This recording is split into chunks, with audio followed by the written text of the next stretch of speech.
మా ఆయన మా చెల్లితోనే రిలేషన్ పెట్టుకున్నాడు. అబ్బా!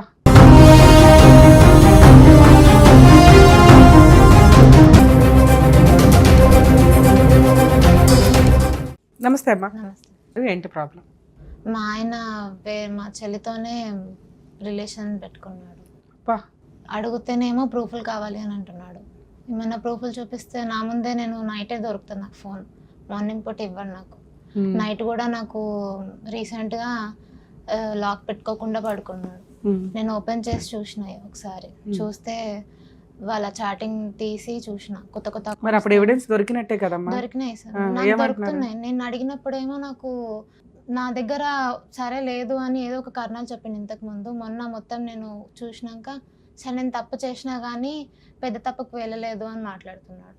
తప్పులో పెద్ద తప్పు చిన్న తప్పు ఒకటి ఉందా అంటున్నాడు. మెసేజ్ అయినా చేస్తే అది కూడా తప్పే కదా, దాంట్లో ఇంకా పెద్దదేంటి ఇదేంటి, నువ్వు అంత సీక్రెట్లు మాట్లాడుకున్నప్పుడు తప్పు చేయలేవన్న గ్యారంటీ ఏంటి అని అడుగుతుంటే సరే ఇది ఒక్కసారికి అయిపోయింది, నన్ను క్షమించు, మంచిగా ఉందాం ఇప్పటి నుంచి అని మాట్లాడుతున్నాడు. నేను మా అక్కకి ఆ వీడియోస్ తీసుకొని పంపించిన అని అబద్ధం చెప్పాను. అతను నమ్మకపోయేసరికి నేను నా ఫోన్లో ఆల్రెడీ నేను వీడియోస్ తీసి పెట్టుకున్నాను. పెట్టుకుంటే అతను ఉండి ఎప్పుడు డిలీట్ చేసిండో తెలియదు నాకు ఆ విషయం. నా ఫోన్ లాక్ తెలుసు. అతని ఫోన్ లాక్ నేను ఆ వీడియోస్ చాటింగ్ చూడగానే నేను లాక్ వేసేసా, దానికి వేరే లాక్ మార్చేసాను. నేను మార్చేసి నా దగ్గరనే పెట్టుకున్నా ఫోన్ కూడా. నా ఫోన్ లాక్ మర్చిపోయిన వేయడం వేరేది. చూసేసరికి అడిగిండు, నేనేం చేయలేదు, ఎందుకు ఏడుస్తున్నావు, లేచి ఏమైంది అని అడిగిండు. ఏంటిదంతా ఇన్ని రోజులు లేదు లేదు అని అన్నావు కదా, ఇప్పుడు నేను మొత్తం చూస్తున్నా, ఏంటిది అంతా అని అడుగుతుంటే ఇదంతా మీ హస్బెండ్కి సంబంధించి మీ సిస్టర్కి సంబంధించి ఎక్స్ట్రా మ్యారిటల్ అఫైర్. మ్యారేజ్ ఎప్పుడైంది? మీ హస్బెండ్ ఏం చేస్తారు, మీరేం చేస్తారు? మా husband auto driver. Auto driver. పెళ్ళి ఎప్పుడైందమ్మా మీకు? 2023. 23లో అంటే 2 years బ్యాక్. ఓకే, 3rd yearలోకి ఎంటర్ అయ్యారు. పిల్లలా మీకు? ఒక కొడుకు, ఒక బాబు. ఎంత వయసు ఎంత? 8 నెలలు. ఇప్పుడు 8 months. మీ అమ్మా నాన్నకి మీరు ఎంతమంది? మా అమ్మకి నేను, మా అక్క ఇద్దరమే. మా నాన్న లేడు. మరి ఈ చెల్లి ఎవరు? మా పిన్ని కూతురు. పిన్ని కూతురు అని చెప్పాలా? సొంత చెల్లేమని మేము టెన్షన్ పడుతున్నాం. ఓకే, మీ అక్క మీరు, మీ అక్కకి మ్యారేజ్ అయిపోయింది, మీకు మ్యారేజ్ అయింది. మీరు ఏమైనా వర్క్ చేస్తారా ఇంట్లో? సో మీరు సపరేట్ ఫ్యామిలీ కింద లెక్క, నువ్వు నీ హస్బెండే ఉంటారు. డెలివరీ కోసం అని అమ్మ వాళ్ళ ఇంటికి వచ్చి పొద్దుటి నుంచి సాయంత్రం దాకా మీ హస్బెండ్ ఆటోకి వెళ్ళి ఎన్నింటికి వెళ్తాడు, ఎన్నింటికి వస్తాడు? టైం కంటే లేట్ గానే వెళ్తాడు. ఒకసారి ఇంకా అతనికి నచ్చిన టైంకి వెళ్తాడు, మళ్ళీ ఈవినింగ్ 6 లోపు వచ్చేస్తాడు. ఒక్కొక్కసారి లేట్గా వస్తాడు, ఒక్కోసారి డ్రాపులు పడ్డాయి అని అంటాడు, ఇంకోసారి. అరేంజ్డ్ మ్యారేజా లవ్ మ్యారేజా? Love marriage. లవ్ మ్యారేజ్ మాది. ఎలా పరిచయం మీ ఇద్దరికి? మా ఇంటెనకనే ఉంటాడు, స్కూల్లో ఆటో వేసుకుంటూ వెళ్తా ఉంటాడు. స్కూల్ నుంచి మా దగ్గర. మీ ఇద్దరికి స్కూల్ నుంచి పరిచయమా? అంటే ఎన్ని ఇయర్స్ బ్యాక్ అమ్మా? 10th class నువ్వు చదివింది? 10th class. అంటే అతను నీ క్లాస్మేటా? కాదు, సీనియర్. ఓకే. ఇంటెనకనే ఉంటాడు, పరిచయం. అట్లా నార్మల్ గా ఒక 2 years వాళ్ళ అమ్మ తీసుకొని వెళ్ళిపోయింది, 1.5 year. మాట్లాడలేదు నేను ఇంకా పెళ్లి కాకముందు. మాట్లాడకుండా ఇంకా నాది నేను సైలెంట్ గానే ఉన్నాను. మళ్ళీ ఆయననే వచ్చి నన్ను మర్చిపోలేకపోతున్నాను అని ఆయననే ఓకే చెప్పి, ఇంకా సరే ఇంత దూరం మళ్ళీ 2 సంవత్సరాల తర్వాత వస్తున్నాడు కదా అని నేను కూడా ఓకే చెప్పి ఒక 2 years తర్వాత మళ్ళీ మ్యారేజ్ చేసుకున్నాను. అమ్మ వాళ్ళు. మీ పంచాయతీ అంతా ఒక 5 ఏళ్ల క్రితం పంచాయతీ. 2 years నుంచి లవ్, పెళ్లికి ముందు. మీ ఇంట్లో వాళ్ళని ఒప్పించి చేసుకున్నారా, మీ ఇద్దరు పారిపోయి చేసుకున్నారా? మా అత్తమ్మ వాళ్ళ దగ్గరికి వెళ్ళి చేసుకున్నాను. మీ ఇంట్లో వాళ్ళు ఎందుకు ఒప్పుకోలే? అంటే క్యాస్ట్ ఫీలింగ్ తో ఒప్పుకోలే. ఫస్ట్ మా అమ్మ ఒప్పుకుంది, తర్వాతకి మా మామయ్య వాళ్ళు ఉండి క్యాస్ట్ మనది కాదు అని అనేసరికి మా అమ్మ ఒప్పుకోలేదు. ఓ, మీ హస్బెండ్ వేరే క్యాస్ట్, మీరు వేరే క్యాస్ట్. ఫస్ట్ స్కూల్లో ఉన్నప్పుడు అతను మీ సీనియర్, మీకు నచ్చాడు. ఒక ప్రపోజల్ అయితే నడిచింది కొంతకాలం. అది ఎన్ని సంవత్సరాల క్రితం? అది 4-5 years అవుతుంది. 10th చదువుతున్న టైంలో. తర్వాత అతను మళ్ళీ అయిపోయింది, వెళ్ళిపోయాడు.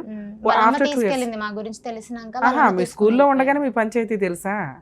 వాళ్ళ అమ్మకి తెలిసి, మరి తెలిసిందో తెలియదు కానీ తీసుకొని వెళ్ళింది. ఈ విషయం కొంత తెలిసి ఈ అబ్బాయి ఏమన్నా తగులుకున్నాడు, ఎందుకు వచ్చిన గోలరా బాబు అని పిల్లాన్ని తీసుకొని వెళ్ళిపోయింది. మళ్ళీ వచ్చాడు, వచ్చి అదే ఆఫ్టర్ 2 years తర్వాత నిన్ను మర్చిపోలేకపోతున్నానని వచ్చాడు.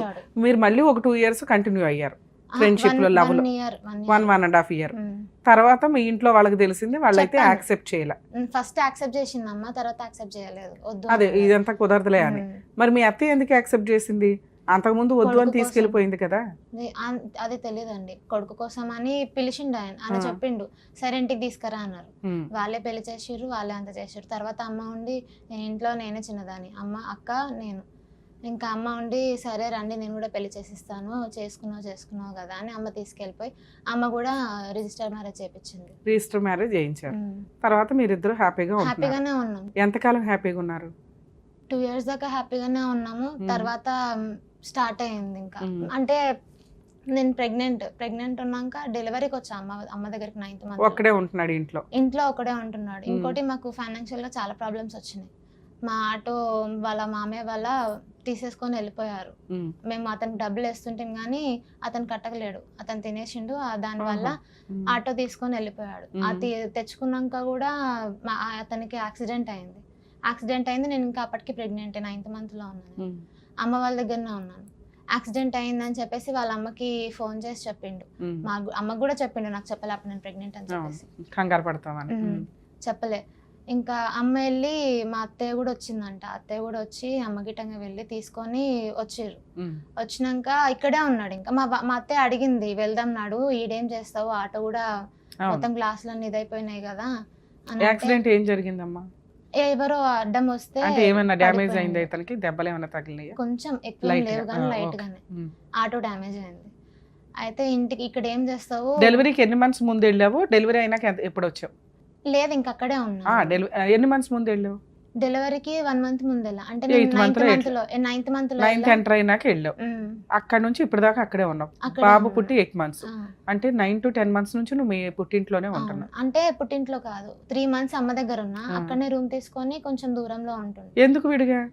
అంటే మా అమ్మది ఒకటే రూమ్ అండి. ఒకటే రూమ్ లో అక్క గిట్టంగా డెలివరీ అయింది అప్పుడే. మా అక్క కూడా నాతో పాటే, మా అక్క కూడా 3 months. అప్పుడు ముగ్గురు కలిపి ఒక పెద్ద ఇల్లే తీసుకోవచ్చు కదా. అమ్మది సొంత ఇల్లు అండి. చాలట్లేదని పక్కన ఇంకో రూమ్ తీసుకున్నాం. కొంచెం దూరం డిస్టెన్స్ లోనే తీసుకున్నాం. మా పిన్ని వాళ్ళు కూడా అక్కడ సరౌండింగ్స్ లోనే ఉంటారు. అయితే ఇంకా మా అత్తయ్య అడిగింది, ఊరికి వెళ్ళిపోదాం పదా అని. ఈ నుండి సరే నేను 2 days ఆగి వస్తా అన్నాడు. మా అమ్మ కూడా చెప్పింది, నీకు బాగాలేదు కదా రాజు, వెళ్ళి చూపించుకోపో, ఎందుకు ఊరికే ఇట్లాంటివి అని చెప్పింది. చెప్తే సరే అక్క నేను 2 days ఆగి నేను వెళ్తాను అన్నాడు. వెళ్ళలేడు, ఇంకా ఇక్కడే ఉండిపోయాడు మొత్తం. మా అత్తయ్య వాళ్ళు ఫోన్ చేసినా కానీ రెస్పాన్స్ ఇవ్వడు, ఏమి మాట్లాడాడు. మా అత్తయ్య వాళ్ళకి నెలకి ఒక 20,000 15,000 లాగా పంపించాలి అని వాళ్ళు ఒక రూల్ పెట్టారు. ఎంత సంపాదిస్తాడు మీ హస్బెండ్? 30,000 కూడా ఎక్కువ కష్టం. అందులో 10,000 ఆయనకి, వాళ్ళ ఇంట్లో వాళ్ళకి 20,000 దాకా పంపించాలి అని అంటారు. కానీ నేను డ్యూటీ చేసినప్పుడు నేను కరెక్ట్ గా పంపించేదాన్ని. వాళ్ళ అమ్మ డెలివరీ అయినప్పుడు వచ్చి గొడవ పెట్టుకుంది, ఇంకా ఆటోది కట్టుకుంటలేవు, మాకు డబ్బులు ఇస్తలేవు, ఇంకా నువ్వు బతికేం లాభం, చచ్చిపో, అప్పుడే యాక్సిడెంట్ అయినప్పుడే చచ్చిపోయింటే అయిపోతుండే. వాళ్ళకి ఎంతమంది పిల్లలు? ఒక్కడే కొడుకు, ఒక కూతురు. మరి ఒక్కగానొక్క కొడుకుని చచ్చిపోతే పర్లేదు అంటుందా మీ అత్త? అప్పుడే డెలివరీ అయ్యేటంగా 10 days కూడా అవ్వలేదు, వచ్చి అన్నారు ఇట్లాంటివన్నీ అన్నారు. నువ్వు చచ్చిపోయినా ఇప్పుడే అయిపోతుండే. పుట్టిన పిల్లగాన్ని 2 days లోనే తిట్టింది, గలీజ్గా తిట్టింది. ఇంకా మా అమ్మకి మా అమ్మకి మా మేనమామ చనిపోయిండు అదే మంత్ లో. నాకు 9th month లోనే మా మేనమామ కూడా అప్పుడే చనిపోయిండు అదే హాస్పిటల్లో అనేసి. మా అమ్మ కూడా అందరూ నిద్ర లేవు, ఏం లేవు. మా మామయ్య చనిపోయిన 11 days కి నా డెలివరీ అయింది. ఇంకా మా అమ్మ కంగారులో ఉంది. మా అత్తయ్యకి హాస్పిటల్లో మేము మర్యాదలు చేయలేదంట, ఆమెకు నచ్చలేదంట, వచ్చి గొడవ పడ్డది. దానివల్ల గిటంగా మా మామయ్య వాళ్ళని, మా మరదల వాళ్ళ హస్బెండ్ తీసుకొచ్చి గొడవ పడ్డది, తిట్టింది. ఇంకా ఆమెకు మేము ఇంకా కట్నం ఇవ్వలేదు. కట్నం ఇవ్వడానికి నిన్ను చేసుకొని తప్పు పని చేసినాం మేము, నిన్ను చేసుకోకుండా ఉండింటే బాగుండు, వీడికి వచ్చి నిన్ను మా నెత్తి మీదకి తీసుకొచ్చిండు అని చాలా తిట్టింది. నువ్వు చచ్చిపోయినా అయిపోండు అని. ఆయనకి బుద్ధి ఉండాలి కదమ్మా. లేదు, అతనికి అప్పుడు బాగానే ఉన్నాడు. అప్పటికి ఆయన అన్నాడు, మీరెవరు వద్దు నాకు, సరే చచ్చిపోయినా అనుకునే బతకండి అని పంపించేసిండు. అన్నాడు గిట. అతను కూడా అన్నాడు ఒకప్పుడు బాగానే ఉండే, వీళ్ళకే ఇప్పుడు ఇబ్బందులు చాలా ఉన్నాయి, వాళ్ళ మామనే చనిపోయి వాళ్ళే ఇబ్బందులలో ఉన్నారు, వాళ్ళ బాధలలో ఉన్నారు, మీరు వాళ్ళ ఇంటికి వచ్చి గొడవ పడొద్దు, నేను రూమ్ తీసుకున్నాక వచ్చి నా దగ్గర గొడవ పడండి, అప్పుడు నేను మాట్లాడుతున్నాను గిట. సూపర్. నిన్న మొన్నటి దాకా బాగున్నట్లే మీ ఆయన, ఇప్పుడు సడన్ గా ఏం జరిగింది నీకు ఎట్లా తెలిసింది? ఇంటికి వెళ్ళావా? లేదు, ఆయన ఇంటికి వచ్చేవాడు, అతనే ఇక్కడనే ఉన్నాడు. ఇంకా అంటే అక్కడ కూడా రూమ్ రెంట్ కట్టలేక వెకేట్ చేసేసి వచ్చేసాడు. ఎన్ని మంత్స్ నుంచి ఉంటున్నాడు అక్కడ? నీతో పాటు? నేను 9th month లో నాకు 9th month లో సో మీరు ఎప్పుడైతే రూమ్ తీసుకున్నారో రూమ్ తీసుకున్న కాడ నుంచి మీ హస్బెండ్ లేదు రూమ్ తీసుకోకన్నా ముందు నుంచే ఉన్నా, డెలివరీ కాక ముందు నుంచే ఇంకా అమ్మ వాళ్ళ ఇంట్లోనే ఉంటున్నా. రెంట్ ఎవరు పే చేస్తున్నారు?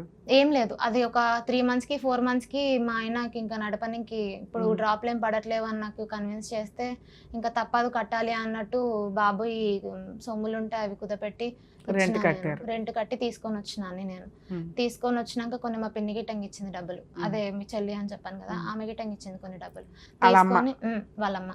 ఓ మీ పిన్నోళ్ళు ఇంటి దగ్గర ఉంటున్నాము అంటే ఈ పిన్నోళ్ళేనా? ఆమె ఇచ్చింది, మా పిన్ని కూడా తెలియదు ఈ విషయం. ఇప్పుడు మనం మాట్లాడేది ఇప్పటికి ఇప్పుడు తెలుసు, అంతకు ముందు తెలియదు. అదే ఎవరికి తెలియదు, మీరు కొత్తగా వెళ్ళారు ఓ 9 months 8 months 10 months బ్యాక్ వెళ్ళారు, రెంట్ తీసుకున్నారు, ఉన్నారు. నెక్స్ట్ తీసుకొని వచ్చినాం, డెలివరీ అయినాక 3rd month. వీళ్ళిద్దరికి ఎప్పుడు రిలేషన్ స్టార్ట్ అయింది? నేను 9th month లో వచ్చి ఆయనకి యాక్సిడెంట్ అయింది చూడండి, అప్పటి నుంచి నాకు డౌట్ స్టార్ట్ అయింది. నేను చెప్తానే ఉన్నాను. అప్పటికి మీరు వెళ్ళి 2 months కదమ్మా? అవునండి, ఆ 2 months లోనే మీ పిల్లి పరిస్థితి ఏంటో చెప్పండి. వాళ్ళకి వాళ్ళ నాన్నగారు ఏం చేస్తారు? మీ బాబాయ్ వాళ్ళ నాన్న తాగుబోతాడు. ఓకే, ఇంకా ఎంతమంది పిల్లలు? వాళ్ళు 4 ఆడపిల్లలే, పెద్ద పాప ఏమో. మా పిన్ని పని చేసుకొని వస్తుంది, ఇంకా పిల్లలకి బాగా అంటే ఫ్రెండ్గా చాలా చనివిచ్చేసి ఉంటుంది. నేను చెప్పిన ఆల్రెడీ ఒకసారి, చిన్నమ్మ నాకు ఇట్లా నేను వీడియోస్ చూసి. ఆవిడ వయసు ఎంత ఉంటుంది? పెద్ద అక్క? పెద్ద ఆమెనా? ఆమె 17 years ఉంటుంది. ఇంకా ఆవిడేం పెద్ద? నీ వయసు ఎంత? నాకు ఇప్పుడు 22. నువ్వే పెద్ద దానివి. సో నీకు చెల్లిలే అమ్మాయి? చెల్లెనే. ఆవిడకున్న 4 కూతుర్లో ఒక కూతురు 17 years. ఇప్పుడు 18 పడ్డాయేమో కానీ 17 మాక్సిమం నార్మల్గా అయితే. మిగతా వాళ్ళు ఇంకా చిన్నపిల్లలు, ఇంకా 16-15 లోపు, ఇంకా 9 months. సరే, నీకు ఈ వీడియోలు ఇవి దొరికినాక మీ ఆయన హింట్ ఇచ్చాడు నీకు. ఆ తర్వాత మీ పిన్నికి చెప్పావా ఇలా జరుగుతుంది పిన్ని అని? చిన్నమ్మ ఇట్లా అవుతుంది, మరి ఏం చేద్దాము. మీ చెల్లిని 4 పీకేవా?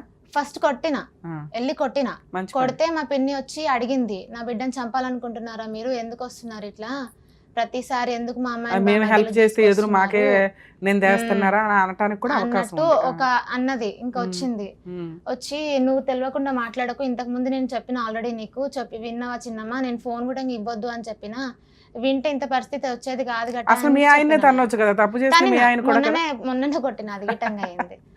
ఓకే, అది కూడా అయింది. అయితే నేను మొన్న రీసెంట్ గా ఇంతకు ముందు అన్ని అమ్మాయికి లవర్ ఉన్నాడు, ఆ లవర్ విషయం మాకు ఇంట్లో అందరికీ తెలుసు.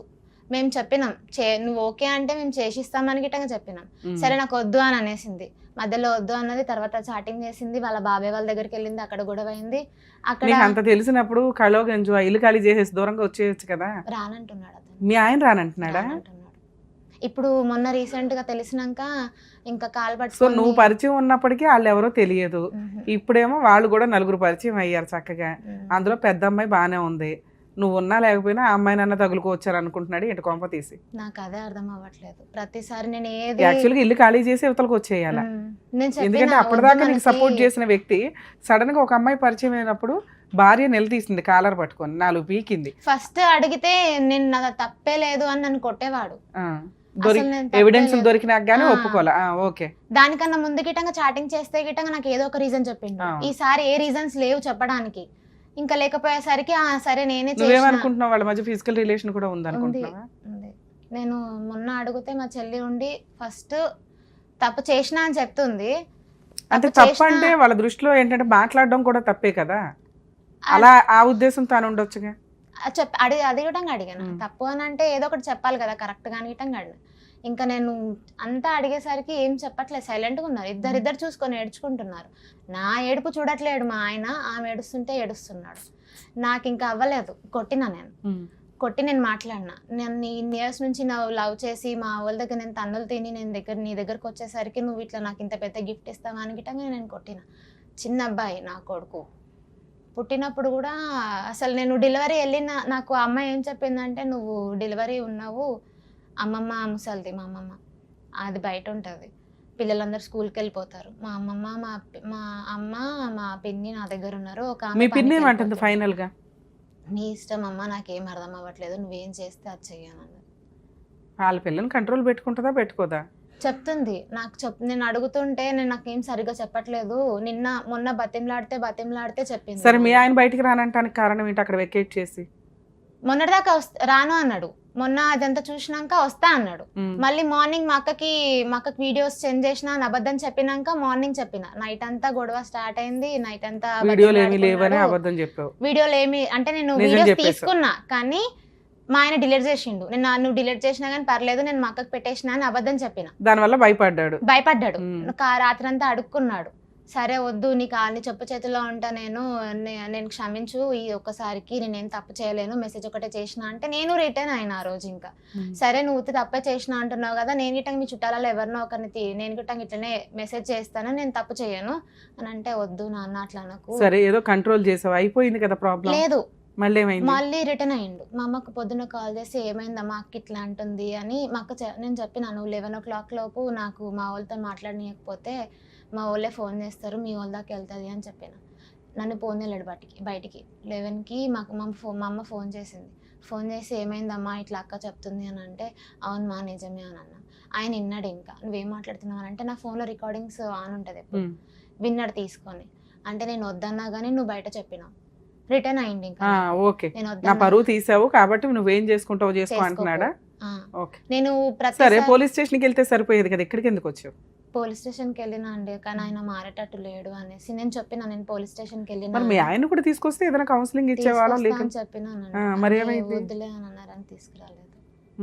అడిగినా అంటే నేను ఏడికి వెళ్తే ఆడికి వస్తానంటే ఆ వస్తా బరాబర్ వస్తా, వేడికన్నా వెళ్ళు తెగేదాకా లాగుతాను కూడా అన్నాడు చాలా సార్లు. అంటే తెంపేసుకోవడానికి రెడీ అవుతున్నాడా? అదే అర్థం అవ్వట్లేదు నాకు. మొన్నటి దాకా అయితే ఇప్పుడు నువ్వు మీ ఆయన దగ్గర వంట చేసి ఇటు వచ్చావా? లేదు, నిన్నటి నుంచి వెళ్ళలేదు. నేను మీ అమ్మ వాళ్ళ దగ్గరికి వెళ్ళిపోయావా? అమ్మ దగ్గరనే ఉన్నాను. మరి మీ పిన్ని వచ్చి బతనాడట్లేదా? నిన్న మాట్లాడినాం, నిన్న కూడా మాట్లాడినాం.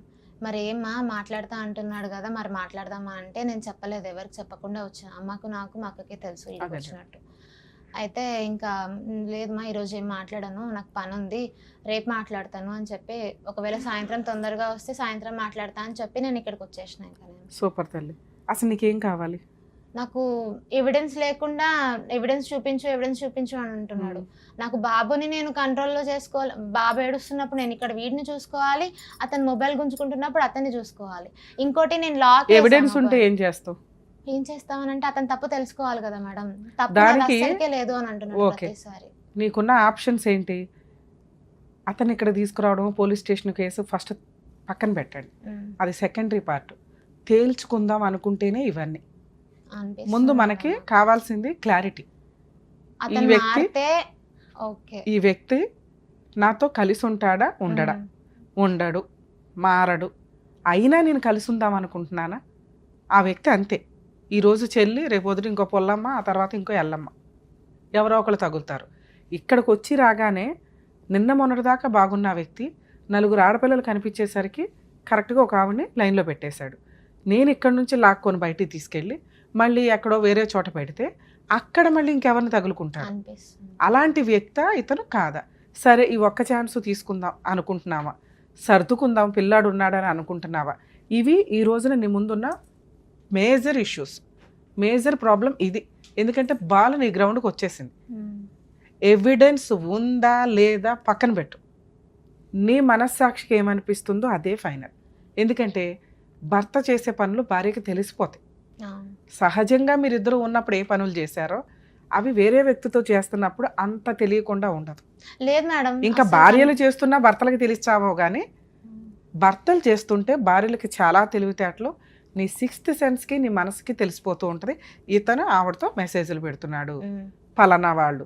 ఎందుకంటే మీరు కొట్టడం దాకా కూడా వెళ్ళిపోయింది. ఊరికే పిచ్చెక్కి ఎవరు కొట్టుకోరు, కాపురం రోడ్డు మీద వేసుకోరు.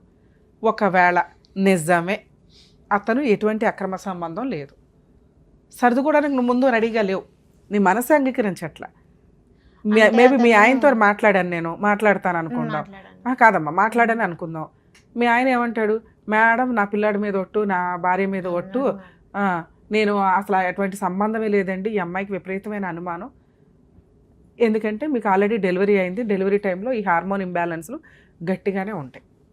పొసెసివ్నెస్, నీ భర్త నీ ఇది, ఇలాంటిది కొంచెం ఇట్లాంటివి ఏమన్నా కొంచెం సరదాగా మాట్లాడినా కూడా ఓహో నేను ఇన్ని నెలల నుంచి దూరంగా ఉంటున్నాను కదా, ఏమన్నా ఇలాంటి పనులు చేస్తున్నాడా, ఒక మెసేజ్ పెట్టినా ఇట్లా అనిపిస్తూ ఉంటుంది. ఒకవేళ అలాంటి ప్రాబ్లం నీకు వచ్చి ఉంటే మీ ఆయన నీకు సపోర్ట్ చేయాలి, అప్పుడు ఆటోమేటిక్గా ఈ ప్రాబ్లం తగ్గిపోయేది. నీకు నేను అడిగిన ప్రతిసారి ఏం సపోర్టు?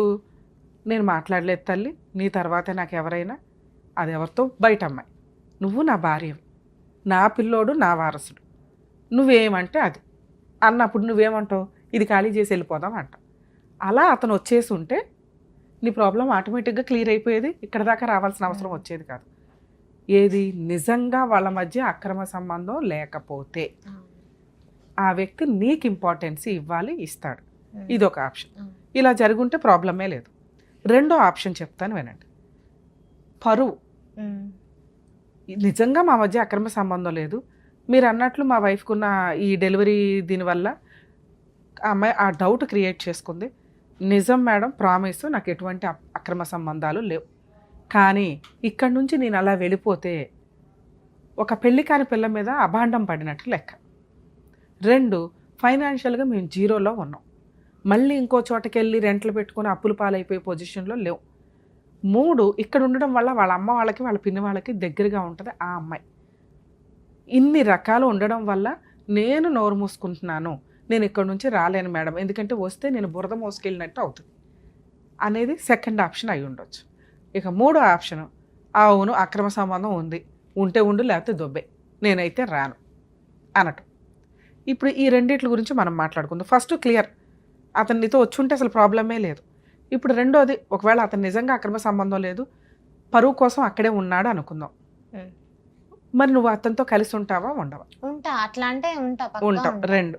3వ ఆప్షన్ ఏంటి, వెళ్ళిపోతే వెళ్ళిపో, కానీ నువ్వు ఇందాక ఏం అడిగావు, 3వ ఆప్షన్ అడుగుతున్నావు, మేడం నేనైతే కన్ఫామ్, నా దగ్గర ఎవిడెన్స్ లేదు అంతే, ఉన్న ఎవిడెన్స్కి వాళ్ళిద్దరూ సారీ చెప్పారు నాకు, కానీ అతను మారాలి, అతను మెసేజ్లు పెట్టకూడదు, వాళ్ళతో మాట్లాడకూడదు, ఇక్కడ ఉండకూడదు అంటున్నావు నువ్వు. ఈ మిగతా అన్ని ఒప్పుకుంటే అక్కడ ఉండడానికి ఓకేనా నువ్వు? అక్కడే ఉండడానికి ఓకే. అవేం లేవు అని అంటే నేను ఫ్రీగా. మరి ఆ మాట నీకు చెప్తున్నాడు కదా తల్లి. లేదు మేడం, నేను అన్ని చూస్తున్నా, వాళ్ళు నిన్న మొన్న మాట్లాడిన గిట్టంగా నేను రికార్డ్ చేసి పెట్టినా. మరి అవే చూపిస్తే సరిపోతుంది కదా. తీసుకొస్తా, తీసుకురా.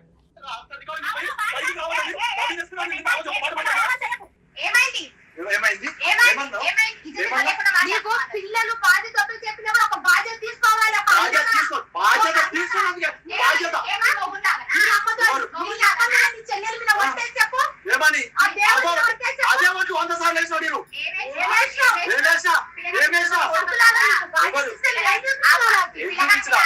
బాధ్యత ఉంది కాబట్టి ఆ రోజు ఆడికి వచ్చి ఎక్కువ మాట మాట్లాడి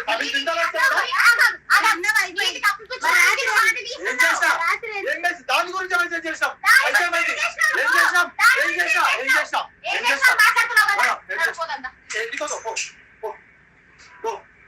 దీని గురించి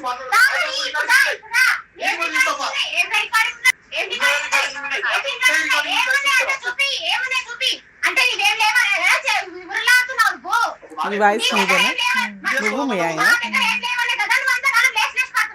ఏం లేవు నా దగ్గర ఉన్నప్పుడు కూడా కుట్టం అలా మీ అమ్మ మీ అమ్మ అందరూ అంటుంటే కూడా కుట్టం వాళ్ళకి అలా గలీజ్ ఉంటుంది. పిల్లలతో చేసేది పిల్లలతో చెప్తున్నా, ఏం చేస్తా ఓహో పండుకుంటేనా సరే రికార్డింగ్ పెట్టాడు.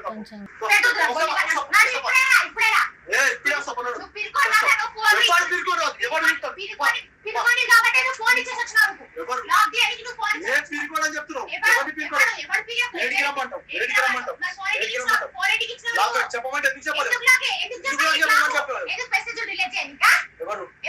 అంతసేపు పొద్దులు ఉన్నాయి, ఏం మెసేజ్ ఉన్నాయి? ఏం మెసేజ్ ఉన్నాయి?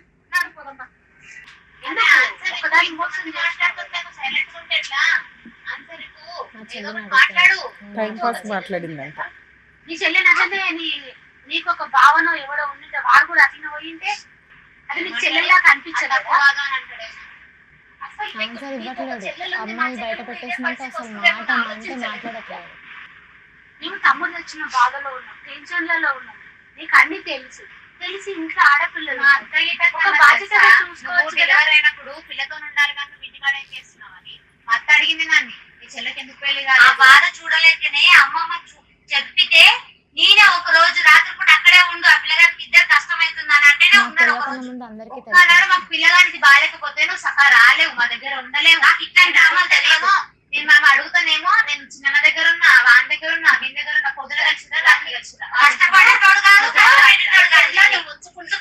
చేసుకుంటావా లేదా నా పిల్లలు చేసుకుంటావా, నీ కళ్ళల్లో ఇట్లాంటి పనులు మాత్రం చేయడానికి నేను పొద్దున్న రాత్రి చెప్పేసి పొద్దున్న రాత్రి అసలు మాట్లాడట్లేదు. ఓకే, మీరు ఎంత మాట్లాడినా అమ్మాయి అయితే ఏం మాట్లాడదు. అమ్మాయి మాట్లాడింది, అమ్మాయి చెప్తుంది కానీ చాలా మెల్లగా చెప్తుంది, గట్టిగా మాట్లాడట్లేదు అమ్మాయి. సరే ఏదైనా కానీ ఇప్పుడు అమ్మ ఆడియోస్ అవి వింటుంటే మీ ఆయన అయితే కాన్ఫిడెంట్గా చెప్తున్నాడు నాకు అక్రమ సంబంధాలు కానీ అట్లాంటివి ఏమీ లేవు అని. లేదు, ఒప్పుకున్నాడు అతను. తర్వాత ఒప్పుకున్నాడు. మరి ఒప్పుకున్నాక ఇంకా ప్రాబ్లం క్లియర్ కదా. ఎందుకంటే ఆ అమ్మాయి ఇప్పుడు నిన్ను ఎవరన్నా ఇట్లా అంటే నువ్వు ఊరుకుంటావా, లేచి ఒకటి పీకుతావు వాళ్ళని. మీ ఆయన నువ్వు చూసుకోండి నా దగ్గరికి ఎందుకు వస్తారు, నాకేం సంబంధం, అసలు నాకు అట్లాంటిది లేదక్క అని. అవునా? కానీ అమ్మాయి ఏమి రియాక్ట్ అవ్వట్లేదు, గోడకు కొట్టిన సొన్నలాగా అట్లా నుంచుంది. సో ఆ అమ్మాయి కొంచెం మిస్టేక్ చేస్తుంది అనే దానికి కొంత క్లారిటీ ఉంది మనకి. అది వాళ్ళ మధ్య ఫిజికల్ రిలేషన్ ఉందా లేదా అనేది ఇంకా తెలియదు, రిలేషన్ కూడా ఉంది అని చెప్తున్నాం. సో ఇప్పుడు మనం ఏం చేద్దాం, నీకున్న ఆప్షన్స్ ఏంటి, ఏమనుకుంటున్నావు? నాకేం న్యాయం చేస్తామని అడిగితే ఏం చెప్పట్లేడు అసలు. అతనేమి న్యాయం చేయవసరం లేదమ్మా, నీకున్న ఆప్షన్స్ ఏంటో చెప్తాను వినండి. ఇప్పుడు ఇంత చిన్న పిల్లోడిని పెట్టుకొని నువ్వు కంటిన్యూ అవ్వగలవా, అవ్వలేవా? అతను ఇంతే, అతను మారడు. అతనికి అక్రమ సంబంధాలు అనే పెద్ద సర్కిల్ అయితే ఏమీ లేదు. జస్ట్ ఈ అమ్మాయి ఇట్లా పరిచయం, జస్ట్ అంతే. నేనైతే కాపురం నిలబెట్టుకోమనే చెప్తా.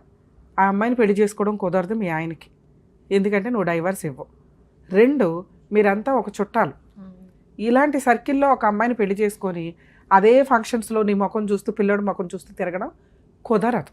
సో అవన్నీ మీ ఆయనకి తెలుసు. ఆయన ఏమనుకున్నాడంటే నడిచిన రోజులు సరదాగా నడవనిచ్చేద్దాం, తర్వాత కట్ చేసుకుందాం అనేది. కానీ స్టార్టింగ్లోనే దొరికిపోయింది నీకు. 8 months అంటే స్టార్టింగే. వాళ్ళు మాట్లాడుకొని కొంచెం రొమాన్స్లోకి దిగలేకపోయి నీకు దొరికిపోయారు రకంగా. ఎక్స్ట్రా మ్యారిటల్ అఫైర్స్ అనేది అంత హెవీగా ఉండకపోవచ్చు. ఆ అమ్మాయిని కట్ చేసుకోవడం కాస్త ఈజీ అతనికి, నిన్ను కట్ చేసుకోవడం కుదరదు. నీ కోసం అతను ఇంక జీవితంలో ఆ అమ్మాయితో మాట్లాడను, ఆ అమ్మాయితోటి కంటిన్యూ అవ్వను అని నీకు బాండ్ పేపర్ మీద రాసి ఇస్తే ఒక్క ఛాన్స్ తీసుకో, పిల్లాడి కోసం, నీ కోసం కాదు. తీసుకుంటాను మేడం, అలా రాసి ఇస్తే నేను అంటున్నది అదే. అలా ఒక ఛాన్స్ తీసుకోండి. ఏది ఇప్పుడు నేను మాట్లాడితే ఎట్లా ఉంటుంది అంటే పోలీస్ స్టేషన్కి తీసుకెళ్ళినా పెద్దది అయిపోతుంది విషయం. అందుకే ఆలోచించే వద్దు నాన్న, మంచి పని చేస్తావు, యాక్చువల్గా మంచి పని చేస్తావు. ఎందుకంటే కొన్ని కాపురాలు చాలా మంది ఏం చేస్తారంటే పోలీస్ స్టేషన్కి వెళ్తేనే ఎక్కడికైనా వెళ్తాం, త్వరగా న్యాయం జరిగేస్తుంది, బుద్ధి వచ్చేస్తుంది వాళ్ళకి. కంట్రోల్లో పెట్టి బెదిరించి బ్లాక్మెయిల్ చేసి మనం ఇప్పుడు కాపురాలని కంటిన్యూ చేయించలేం, అవి టెంపరీ అవుతాయి. మీ హస్బెండ్, మీరంటే చాలా ఇష్టం మీ హస్బెండ్కి, కానీ ఈ మధ్యలో ఇగో ఈ చెత్తలు జరుగుతూ ఉంటాయి. కామన్గా ఖాళీగా ఉన్నాడు, పెద్ద టెన్షన్స్ లేవు, భార్య కొంచెం దగ్గరికి రావట్లేదు ఎందుకంటే డెలివరీ ఇదిలో ఉంది. ఓకే ఓకే, అట్లాంటి ఏదైనా ఫీలింగ్స్ ఉన్నా ఒక అమ్మాయి తేరగా దొరికింది ఒక రకంగా, వీటిలో నుంచి అతను బయటపడడం అనేది చాలా అవసరం. ఇవి రమ్య గారి దగ్గరికి రావడము, పోలీస్ స్టేషన్కి వెళ్ళడం సెకండరీ ఆప్షన్స్. వద్దు, ఇతనికి బుద్ధి చెప్పాలి అనుకున్న రోజు ఈ 2. అప్పుడు కూడా ఒకసారి ఈసారి వస్తే మీ హస్బెండ్తో రండి, ఏం కౌన్సిలింగ్ ఇవ్వాలి, లేదా ఏం సెటిల్మెంట్ చేయాలి, లేదా లీగల్గా ఏం కేసులు ప్రొసీడ్ అవుదాం అనేది చెప్తాను నేను. ఇప్పుడు నీకున్న ఆప్షను ఈ విషయాన్ని బయటికి రానివ్వద్దు, అవసరం కూడా లేదు. ఎందుకంటే మేము మీ పేరు రివీల్ చేయలేదు, మీ ఏరియా రివీల్ చేయలేదు, ఎన్నో లక్షల మందికి ఉన్న ప్రాబ్లమే నువ్వు ఒక రిప్రజెంటేటివ్గా ఇక్కడ మాట్లాడుతున్నట్టు లెక్క. ఇలాంటి స్టార్టింగ్ స్టేజ్లో ఉన్నప్పుడు ఎవరో ఒక పనికిమాలిన ఆవిడ కోసం నీ భర్త విందాం అసలు ఒక స్టెప్ విందాం. నీ కాపురాన్ని రోడ్డు మీద అయితే పెట్టుకోవద్దు. ఏం చెయ్యాలి, మీ పిన్ని, పెద్ద మనుషులు, చుట్టాలు కూర్చోబెట్టు, ఎవరు లేరండి, కూర్చోబెట్టు, మాట్లాడి ఇంకొకసారి నేను ఈ అమ్మాయితోటి మాట్లాడను, నీకు కొన్ని డౌట్స్ వచ్చినాయి, ఒప్పుకోరు, ఒప్పుకుంటే మళ్ళీ తప్పు ఒప్పేసుకున్నట్టు అవుతుంది. రిటర్న్గా ఒప్పుకోకపోవచ్చు, కానీ ఇక నుంచి ఇక మాట్లాడను, నీకు డౌట్ వచ్చింది కాబట్టి నువ్వు ఎక్కడికి రమ్మంటే అక్కడికి వస్తాను, లేదా నీకు ఇక్కడే నచ్చితే ఇక్కడే ఉంటాను, కానీ వాళ్ళ ఇంటితో కానీ వాళ్ళ పిల్లలతో కానీ నేను ఎవరితోనూ మాట్లాడనని ఆయన రాసి ఇస్తే ఒక ఛాన్స్ ఇవ్వు. మేడం అది అయిపోయింది, ఇప్పుడు మీ పిన్ని పిలుస్తుంది కదా ఇంకో సెట్టింగ్ కూర్చుందామని ట్రై చేయి. అక్కడ ఆయన ఒప్పుకోలేదు, నేను రాను, రాయను, మారను అన్నాడు. ఈ రెండిట్లో ఏది జరిగినా, ఒప్పుకోకపోయినా నేను మారను అన్నా, నేను ఇంతే, ఉంటే ఉండు లేకపోతే వెళ్ళిపో, నువ్వే తప్పు నేను తప్పు కాదు అనేస్తున్నాడే అంటే ఇక బాల్ నీ గ్రౌండ్కి వచ్చినట్టే లెక్క. ఇప్పుడు నువ్వు డెసిషన్ తీసేసుకో. అతను మారినప్పుడు ఇక నువ్వు కంటిన్యూ అవడం జరగదు. ఎందుకంటే నువ్వు అడుగుతున్నదే ఆ అక్రమ సంబంధం కట్ చేయండి అని. ఆ హామీ ఇవ్వాల్సింది మీ ఆయన. ఆయన ఇవ్వడానికి రెడీగా లేకపోతే నెక్స్ట్ స్టెప్ రమ్య గారి టీవీ షోనో, న్యాయవేదిక ప్రోగ్రామో లేదా పోలీస్ స్టేషన్కి వెళ్ళావు. అక్కడ మారటానికి అవకాశం ఉంది. ఎందుకంటే ఎంత దూరం ఈ అమ్మాయి వెళ్తుందో అని కొంతమంది చూస్తూ ఉంటారు. అక్కడ కౌన్సిలింగ్లో కూడా వినలా. ఇంకొక స్టెప్ ఇక్కడ చూద్దాం. ఎందుకంటే మేము లీగల్ సపోర్ట్ చేయడానికి నాకు ఒక అవకాశం దొరికింది. లీగల్గా అతను కోర్టు చుట్టూ తిరిగితే చాలా లాస్ ఉంది అతనికి. ఇక 498 కేసు ఫైల్ చేసేద్దరు. ఒకవేళ తేలకపోతే విషయం సఖీ సెంటర్లో, మీరు సంగారెడ్డిలో ఉంటారు కాబట్టి సంగారెడ్డిలో సఖీ సెంటర్ ఉంది. అక్కడే ఉంది, కోర్టు హాల్ బిల్డింగ్లోనే, అందులోనే ఒక బిల్డింగ్ ఉంది. సఖీ సెంటర్లో మీకు ఫ్రీ అడ్వకేట్ని ప్రొవైడ్ చేస్తారు. సఖీ సెంటర్లో మీరు కేసు ఫైల్ చేయొచ్చు. ఓకే, డొమెస్టిక్ వైలెన్స్ కేసు అంటారు. నీకు బాబుకి మంత్లీ మెయింటెనెన్స్ కనీసం 10-20 అన్న అడగండి. మెయిన్ కేసులో 30 అడగండి. కాంపెన్సేషన్ అడగండి. పనిష్మెంట్ అడగండి. మీ హస్బెండ్ డైవర్స్ వేస్తే లాయర్ని పెట్టుకుని జడ్జి దగ్గరికి వెళ్ళి గవర్నమెంట్ లాయర్ని పెట్టండి అని అడగండి. ఓకే, కేసు నడుస్తూ ఉంటుంది. నువ్వు విడాకులు ఇవ్వకుండా అతనికి విడాకులు రావు. నువ్వు డైవర్స్ ఇవ్వాల్సిన అవసరమే లేదు. మారాల్సిందే. ఈరోజు మారతాడా, కోర్టుకి వెళ్ళినాక మారతాడా, పోలీస్ స్టేషన్కి వెళ్ళినాక మారతాడా? మారాలి ఆయన ఎప్పటికైనా. నువ్వు వచ్చి ఇట్లాంటి వ్యక్తి నాకు అవసరం లేదు అని ఒక రోజు అనుకుంటావు చూడు, అది 2 ఇయర్స్కో 3 ఇయర్స్కో. ఇప్పుడైతే నీకు అర్జెన్సీ లేదు, అర్జెంటుగా డైవర్స్ తీసుకొని ఇంకో పెళ్లి చేసుకోవాలని, నీ పిల్లోడిని నువ్వు చూసుకొని ఇవి చేయడమే ఎక్కువ. కాకపోతే నీకు మెయింటెనెన్స్ కావాలి. ఇప్పటిదాకా నువ్వే సర్దుకుంటూ వచ్చావు ఒక రకంగా. అయినా కూడా ఇప్పుడు ఆయనకైతే బుద్ధి రావాలిగా. ఇప్పటిదాకా అంటే భార్యగా నువ్వు ఒక పొజిషన్ తీసుకొని సపోర్ట్ చేసుకుంటూ వెళ్ళావు. ఇంక ఇప్పుడు ఆయనే తీసుకోవాలి బాధ్యతలు. డీవీసీ యాక్ట్ ప్రకారం మెయింటెనెన్స్ అడుగు.